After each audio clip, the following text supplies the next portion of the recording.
Welcome to Nightlight. Step away from the mainstream and gather around as we enlighten the world and our realities and travel this cosmic journey we call life.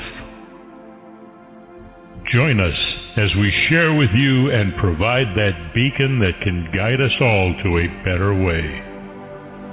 Explore with us as we examine a metaphysical montage of spiritual insights covering everything from the mundane to the magical, UFOs to unicorns, and everything in between. This is a time of awakening, of sharing and evolving, of spreading our wings and soaring on the cosmic breath of creation.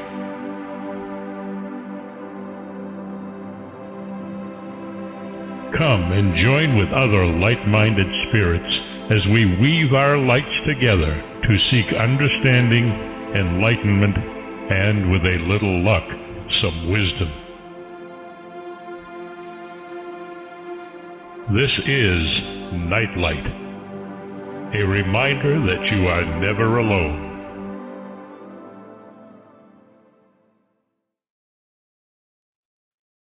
Hi, everyone.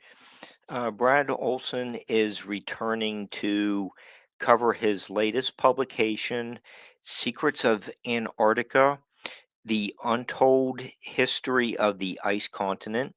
Due to Brad's busy touring schedule, research, and business, we're going to get probably about around an hour discussion this evening, but I told Barbara, Brad's book is really good, and it's a very important history book, and they came up with a time to do a show in July, so um, you know the conversation is going to go into a lot more fascinating detail. Hi, Brad. How are you doing? Thanks for being our guest this evening. There.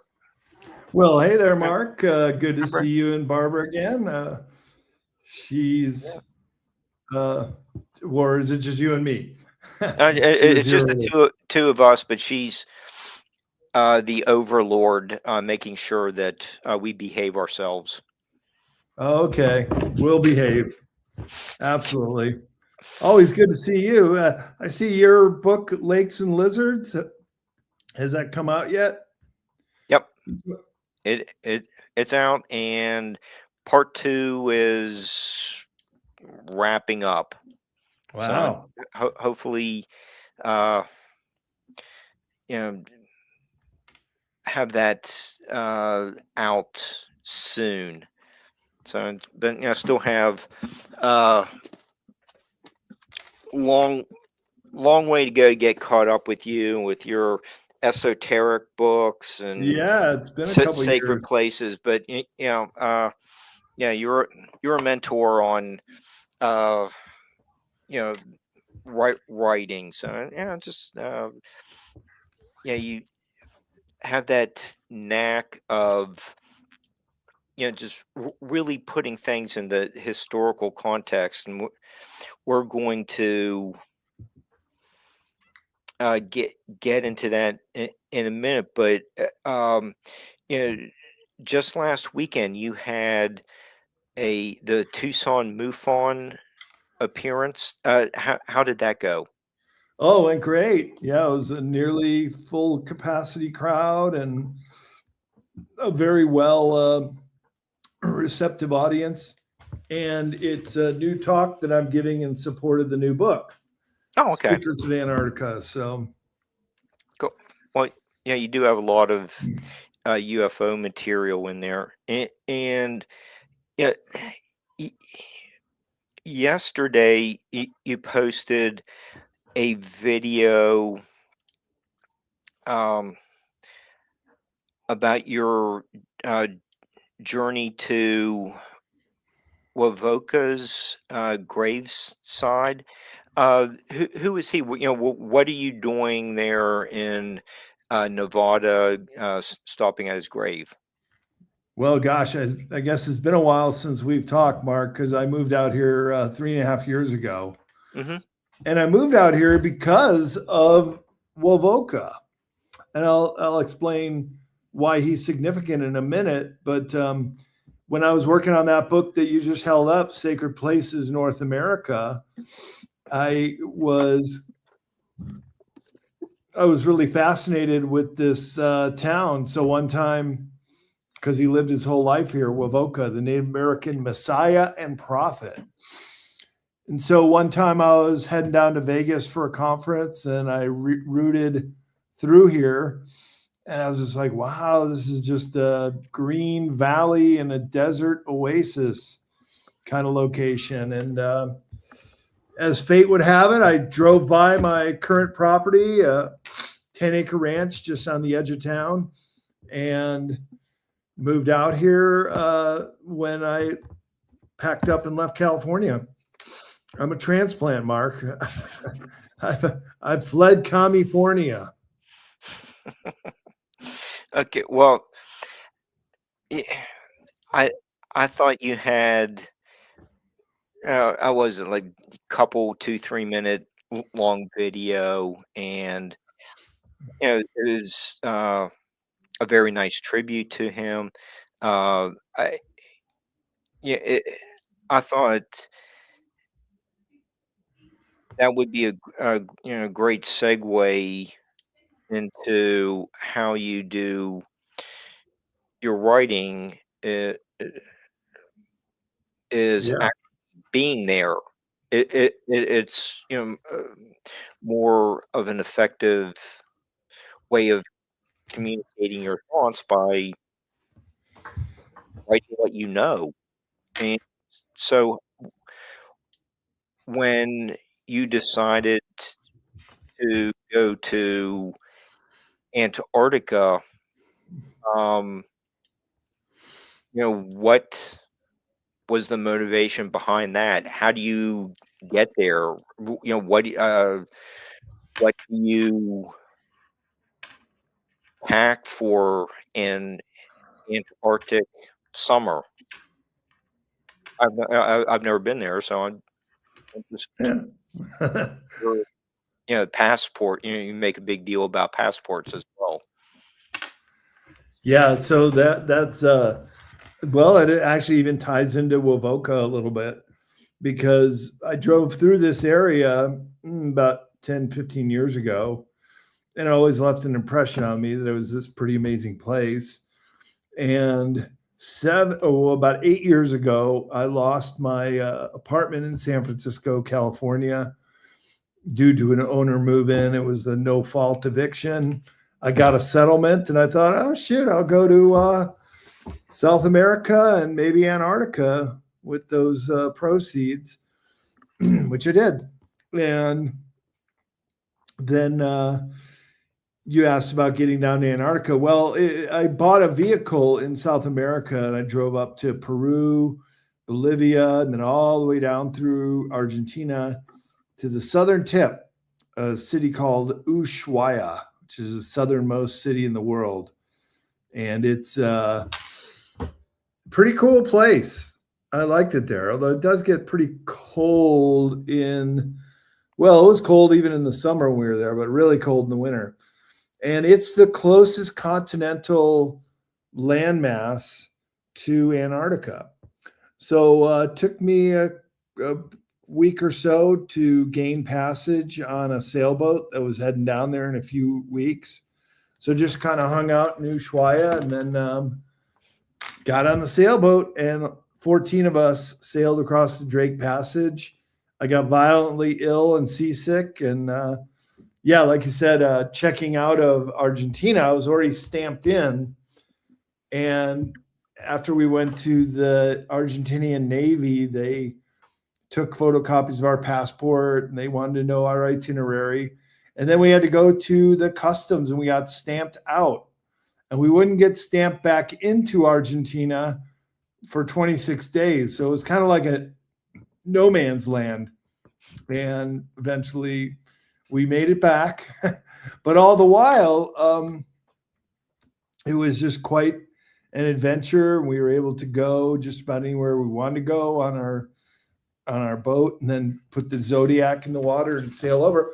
And while I was on the boat, I started writing my first conference presentation, and part of that research and material went into the book. So I've been working on this book for 7 years. Okay. So, you do have photos, aerial photos of, pyramids. I think that, you give credit to, someone else. But how, were you able to go on shore, or I assume you're seeing a lot of the ice sheet from the boat, or the ship, but were you able to make it on shore? Yeah, Oh, yeah, yeah, on several occasions. And we just went along the Palmer Peninsula. You got to understand, Antarctica is huge. It's the 5th largest continent in the world. And I'll show you here. This is the Antarctic Peninsula. So we landed on these islands first, and then we just kind of went about down to there, and then back up, and then back over the Drake Passage that way. So we just hit the one area, but still traveled hundreds of miles on the sailboat. And yeah, we were able to jump off pretty much at will. It's a bit of a misnomer that people are not allowed to travel there and then make their own itinerary and get around where they want to on a Zodiac. We got full reign, and nobody was there to say we couldn't. So it's a pretty sparsely populated land, and therefore we had a pretty full reign of where we want to go. Okay, it's all right. So, what, I'm sure you saw, penguins, some kind of wildlife. Wrote about one of the fish as well, but as readers get into your book, the Piri Re'is Map of 1513, some of the other maps, Hapgood, the journals from Magellan's voyage, where he references the Tierra del Fuego. Yep. Giants. So, in what, 500 and some years, it seems like that was when there was the 3 mile high accumulation of ice. What's going on with what the ancient maps are showing versus what you saw? Yeah, that's a bit of fascination for me too, because you see here on the Piri Re'is Map, it looks like South America extends down to South America, or to our Antarctica, and then in the Fitchner ice shelf there are a series of islands, right? You can see them on the Piri Re'is Map. Now, if we were to look at what the Fitchner ice shelf looks like today without the ice, you can see on this map, it's right here. And indeed, there are islands in there. So it would appear that the Piri Re'is map was drawn from other source maps, and it even says so in the liner notes of the Piri Re'is map, that came all the way back from the time of the Library of Alexandria, as well as the Ptolemaic maps of the world. And so we're looking at Antarctica, what it could have looked like before the ice. So that must have been quite a while ago that some of these earlier source maps were drawn from. Yeah, who was there at that time? Yeah. I thought that was, some very, very interesting points, and I did want to back up for just a second. You mentioned like 7 years ago you were there, and it's what 79. We're at the 79th anniversary plus what like a week from Admiral Byrd's flight over the South Pole. Yeah, that's right. So I just did want to commemorate that, because that does play a big factor throughout your book. But so we have documentation of not the entire South. Antarctica was covered by ice. You're noting that it was a tropical climate, fossilized plants, got some few dinosaur species.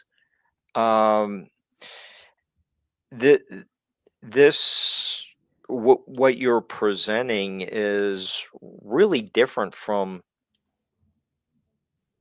our impression that we have today. Yeah. Well, that's why I wrote this book, to clear up the misconceptions and try to set the record straight and let people know what's really going on down there, and to try to solve some of these mysteries that a lot of us have heard about. But also, geez, even today, I'm still debating people that believe in the flat earth. And well, how do you know? Well, I went there, and in the cosmology of the flat earthers, Antarctica doesn't exist. And I can tell you unequivocally it does exist, because I set foot on it. And I got pictures right here on my camera if you want to see from the trip. So, yeah, I mean, it's kind of like Mars, right? The Cydonia region where the pyramids are.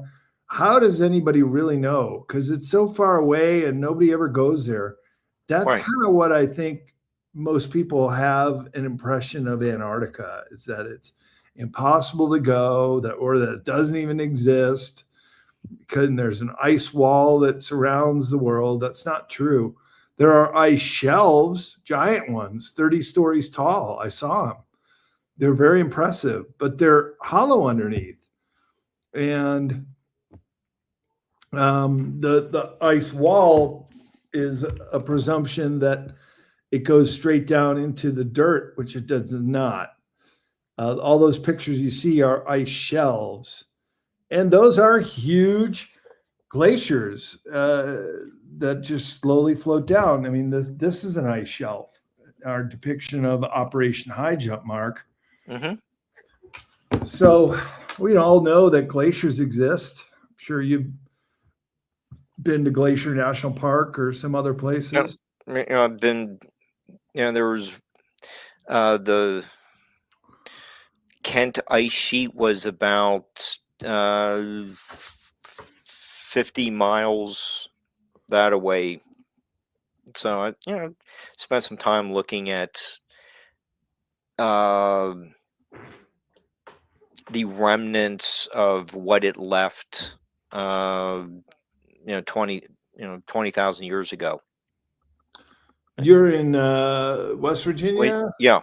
It was like a it was about a 2 mile high ice sheet. Mm. So it's like how much, as it was melting, how much stuff had uh, plowed up, from Ontario through Ohio, and once it started melting up the river from me, how much just ended up, filling in the ancient creek and riverbeds. Mm. It's a fascinating study. Yeah, yeah. I But grew up in Illinois, right on the edge of the Wisconsin glaciation, where yep, the glaciers which melted and created the Great Lakes.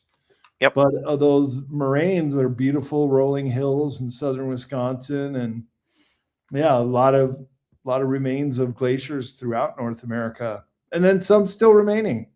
yeah, yeah. So it's,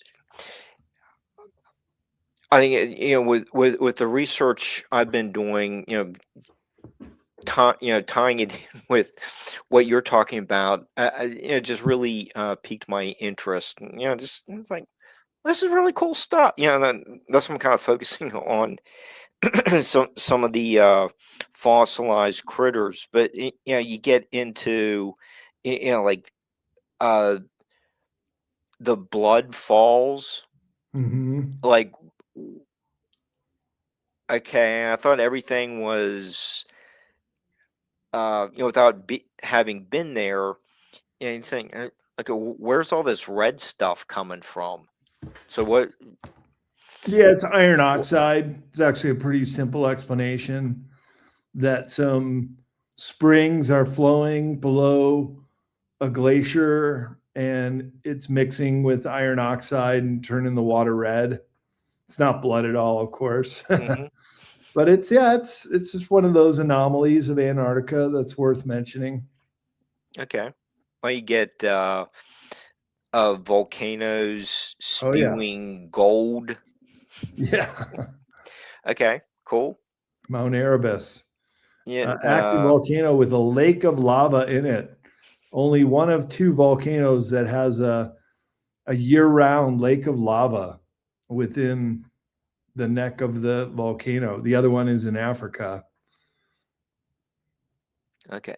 That's some cool geological stuff. Mm. And yeah, you mentioned the microbes and thermal springs, interconnected lakes, Mm-hmm. Lake Vostok. Yep. Okay, so uh, as the reader, you gets into your book, you're presenting all kinds, maybe a lot of concepts that probably most people aren't aware of. It's like, Mm. okay, heard that there the ice sheets buried in mountain range and stuff like that. And, okay, but there's a lot more, and what you're doing is setting the stage for you get some of these geologists and scientists, engineers, learning a little bit about that too. So who are some of these people coming there? They can do a lot of this underground stuff because of the thermal springs and interconnected caverns. So uh, what is the appeal to this certain group of people that most of that they're demonstrated on the cover of your book? Yeah. Well, keep in mind that there's a very narrow window of time you can go there. And we're actually coming to the tail end of the season down there. It starts in November, it ends in early March. which is only a couple weeks away. And then all the researchers and scientists that go down there, a huge majority of them go back home. They're only there seasonally. But some people stay over. Some people stay on the bases all year round. And then they have the Antarctic winter. The farther south you are, the longer the nights are. If you're on the South Pole, 4 months of total darkness. Wow. Yeah, it's pretty brutal. Then you get 2 months of twilight. Then you get 4 months of total daylight where the sun just corkscrews around the horizon. 2 hours, 2 months of twilight again, and then back to 4 months of darkness. And that's your year. But the exact same phenomenon occurs at the North Pole. And so when you're above the Arctic Circle, that's what that denotes, is that the nights are 24 hours long as soon as you get to the Arctic Circle on winter solstice. Similarly, the days are 24 hours long at the Antarctic solstice on summer solstice. So the exact opposite. Another proof that we do live on a spherical planet. Okay, so with those, that kind of scientific understanding. So how did the Nazis get attracted to this area? Yeah, that's the big question, because there was a expedition to Tibet, actually several throughout the 1930s. Did you ever see that movie 7 Years in Tibet with Brad Pitt? Mm-hmm. That's He a good played one. Ernst Schaefer, a mountaineer, but also an archaeologist and an explorer. And Ernst Schaefer came back in 1938 with a whole cache of documents. And then the Nazi Party wasted no time in putting together an expedition down to Antarctica. So it almost seems like he came back with some information, and they went down there to set up their first base called Base 211. And that was in 1938, 1939. Then, of course, World War II starts in 1939, and they keep bringing supplies down there and personnel, excuse me, and materiel. So they're setting up a colony, actually several colonies, and they also started a science city called New Berlin. And I do believe that was located under the ice. And we have some maps from the U-boat captains that show how the U-boats navigated under the ice to this location called New Berlin. It's quite fascinating. Yes. And we're talking about with the, you do go into, in 1919, at a Munich beer hall, that Hitler first heard about, like an Agartha type entrance to the inner earth from a speaker from the Thule Society. And then we get into more, you go into more, like Agartha or Shambhala were also located in Tibet. Yep. Agartha. Yep. These are the directions for the U-boat captains and their submarines, how to go under the ice to get to Agartha. Okay, so there, you are incorporating the two, locations, around the North Pole and Tibet, and they're, the Nazis are now going under the ice in Antarctica, looking for like this same entrance to the subterranean world. It's they're kind of covering all their bases. Yeah. It's the opening of the Raiders of the Lost Ark. Right. Yeah, so they were very interested in finding artifacts, and that's partly why they went to Tibet, just and other locations in Europe, just like in the movie Raiders of the Lost Ark. And some of those priceless artifacts have gone missing after World War II, including the Spear of Destiny. And I write that up in the book. Yeah. Because, and presumably the Fourth Reich started at the end of World War II, and they still have the Spear of Destiny down there that no army can defeat whoever holds the Spear of Destiny. Okay, so that's a good place to start. So start the next section is okay. So the Nazis arrive. They can geothermically heat their homes.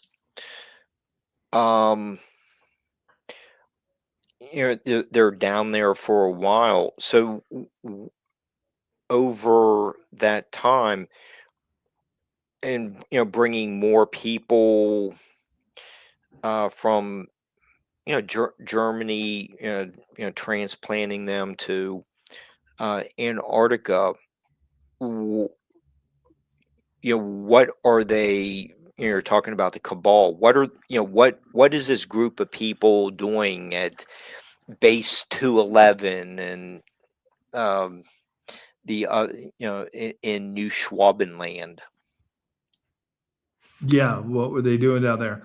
Well, remember that in Europe, you have big colonial powers like the UK. The sun never sets on the British Empire because they have colonies literally all around the world. France had a bunch of colonies too. Even Holland, little tiny Netherlands, had the whole of Indonesia as a colony for quite some time. But Germany never really did that. They had a couple African colonies, neither were very successful in Namibia and Somalia land, but they desperately needed room to grow. It's part of the reason why they engaged in war in the two world wars, because they needed to spread out. They had too many people. And so when Antarctica offered this opportunity, they jumped on it. And as you said, they used the geothermal features for heat, for water supply, and for energy. And by all assumptions, they're still down there, Mark. They never left. In fact, I was going over maps from the Cold War era before my trip, and I was amazed to see that West Germany still had their bases in New Schwabenland. And they're still there to this day as unified Germany. But below the ice, I think it's multi-generational Germans who have lived in these cities down below the ice. Amazing. So, and it, I guess Germany in the 1940s was they were really about the only occupants there. Now it's up to was it like 8? It's divided into 8 sections. Is that right? Yeah, there are claims on Antarctica, but per the Antarctica Treaty, no one country owns it. So it's still pretty much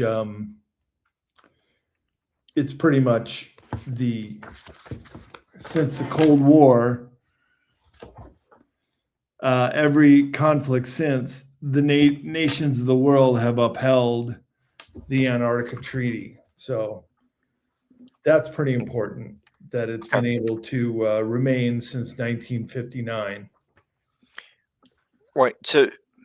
So as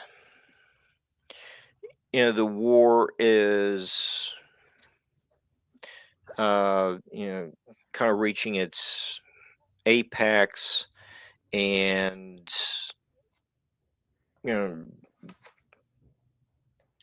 get the Battle of the Bulge, and things like that, where they start the Germans start realizing, I don't know if we can really pull this off. You get Russians and invading as well. The you do talk about the Fuhrer's convoy. So what I thought out in that field in Berlin, that's like the traditional place where in the moment of despondency, Hitler and Eva died. So you're saying that is not true? No, I don't believe it is. And there was a show on the History Channel that ran for 3 seasons, about 36 or 40 episodes, called Hunting Hitler. Mhm. And they make a very good case that he survived after World War II, and just a doppelganger, someone that looked like him, was killed. But the skull that the Russians took back to Moscow that they said was Hitler, on the show, they did a DNA test, and it turned out to be a woman. So all the evidence points to him escaping. He lived out his natural life in South America, and he's buried under a hotel in Sichuan, Paraguay. But there were a lot of pictures of him popping up during the war. Even the FBI tagged him and said, "Here's what to look for," to their agents out in the field. So did Hitler end up going to Antarctica for a time being before he was moved to the different residences in throughout South America? I bet he did check out the Antarctica base, but he preferred to be in the mountains. And the Andes Mountains are very similar to the Alps, where he had his eagle's nest near Birch's Garden. And I got close to his house in southern Argentina in the Patagonian region near the city of Bariloche. It's called the Inalco House. Didn't get to see it. It's pretty well guarded and kept from the public.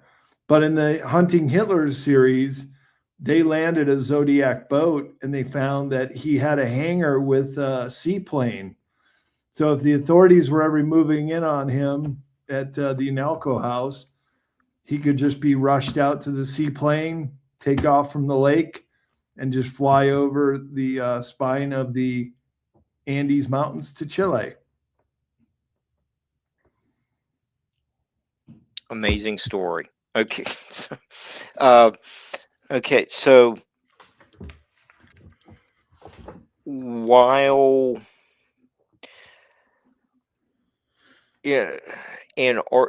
base 211 and whatever the other underground bases that are being used in Antarctica,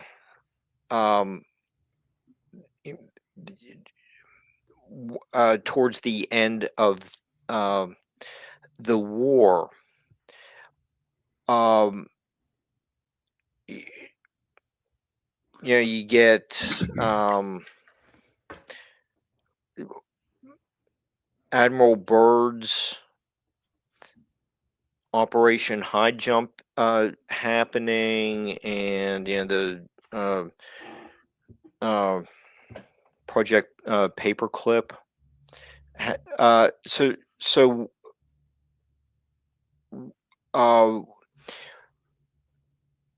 we need to look at the geography or the geology as well, about what happened with the short-lived mission of someone of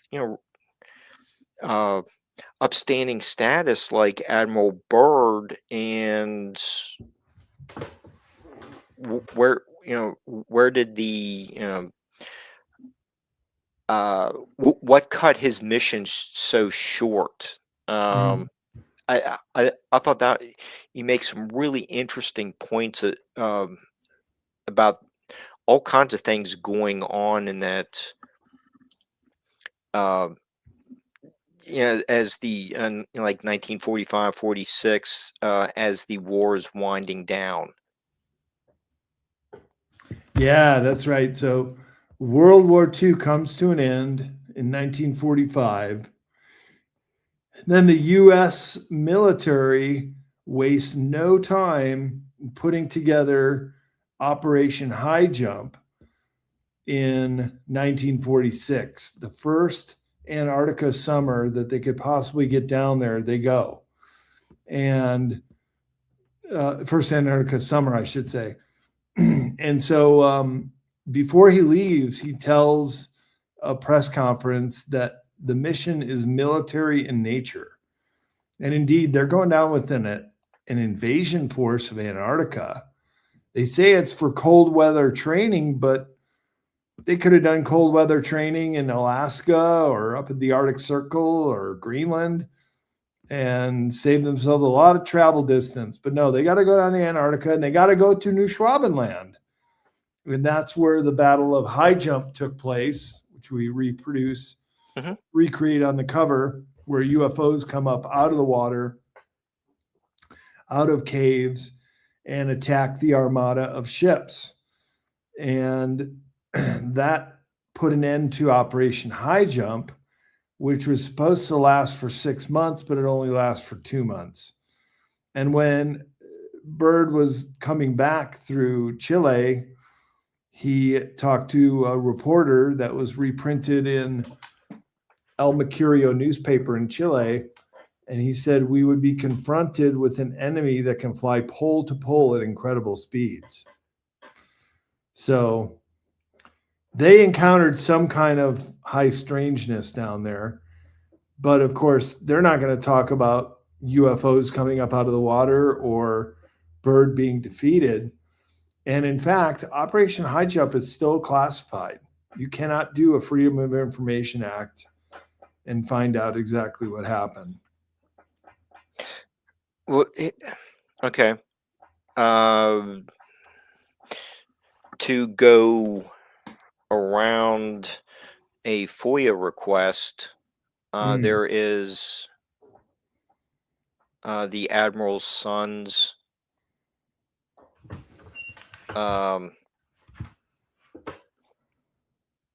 story from his dad. Can you explain that?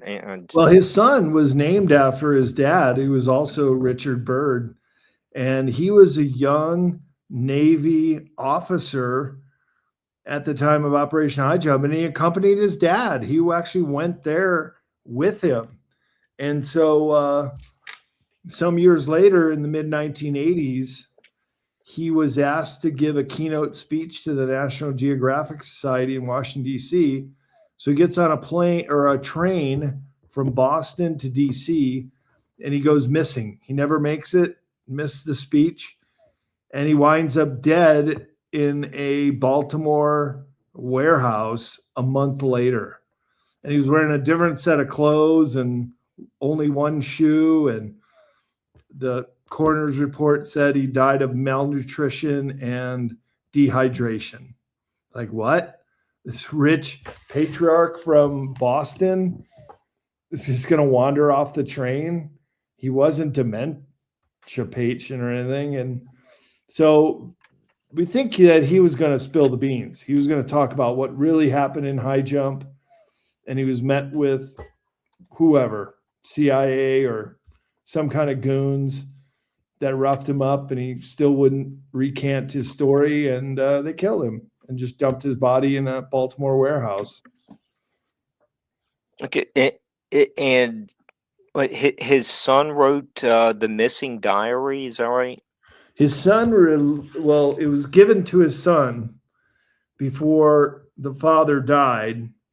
And then his cousin, or Byrd's nephew, published the book. Yeah, and it's called The Secret Diary of Admiral Richard E. Byrd. I excerpt from it in my book, and I even have the cover because it's so remarkable. That's the cover. And then it says, a secret expedition and journey to a paradise inside the earth. That's the cover of his diary right there. So that opens up a bunch of questions.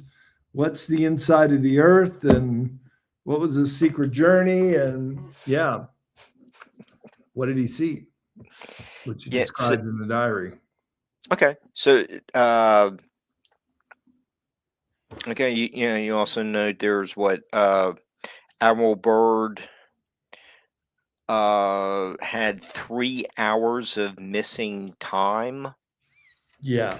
Okay, that is pretty normal reporting after a UFO sighting. It goes back to Betty and Barney Hill. Missing time, yeah. Yeah. Okay, so we're talking what, 13 years before Betty and Barney Hill. I don't know if Kathleen ever reported on if they ever read The Missing Diary, but this just seems like two independent reports of the same phenomenon. Was it that his plane was Admiral Byrd's plane was taken over by two UFOs flying at the wings of the plane.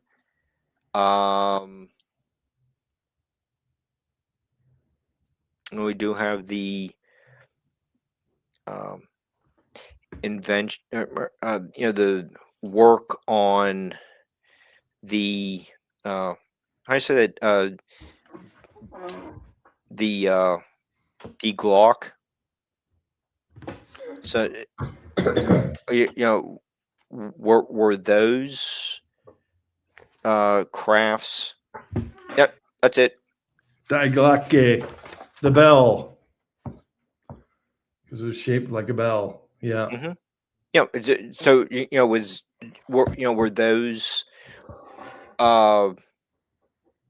crafts what appeared on each side of Admiral Byrd's plane? Yeah. Okay. It's really, I think that's the importance of your book. Most people probably aren't all that familiar with Antarctic history. Well, you're filling us in. Yeah. That was the whole point of doing this book. Yeah. Right. There's a lot a lot to it. So with these kinds of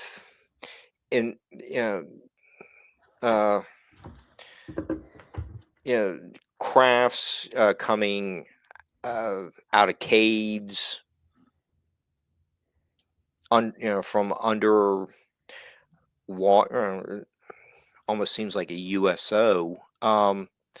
Okay, so we have within a short period, the Nazi engineers are quickly develop a advanced engineering facilities in what seems to be an inhospitable location. So where does Operation Paperclip come in to take? Take's not the right word. Save, remove them, and bring them to America. So what's going on with that? I'm glad you brought that up, Mark, because that's a huge part of our history that not a lot of people know about. Well, maybe people on this show know about it, that we brought over all these Nazi scientists at the end of World War II. And they did things like started up NASA, Wernher von Braun. They did things in Europe too. Walter Hallstein, head of the EU Commission. Adolf Hesshofer, NATO's chief of staff. Kurt Waldheim, Secretary General of the United Nations. These were all former Nazi officers, and they're being promoted to some of the highest positions in government, corporation, and even academia. So they really integrated themselves into the fabric of not only America, but also in South America and other countries too. Okay, and it's so what ideologies from the Third Reich are they bringing into the Fourth Reich? Well, probably the same ideology, I would think. These things don't change too quickly. Once a fascist, always a fascist, right? Okay. So it's just basically just a continuation of world domination. Is that I think you said it pretty correct. Okay, that's just the short answer for it. Okay, so they're in the leading institutions around the world, right? So okay, what kind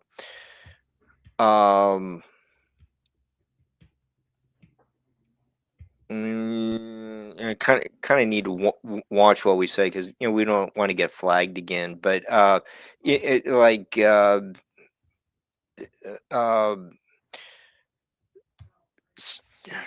say someone like von Braun really was very much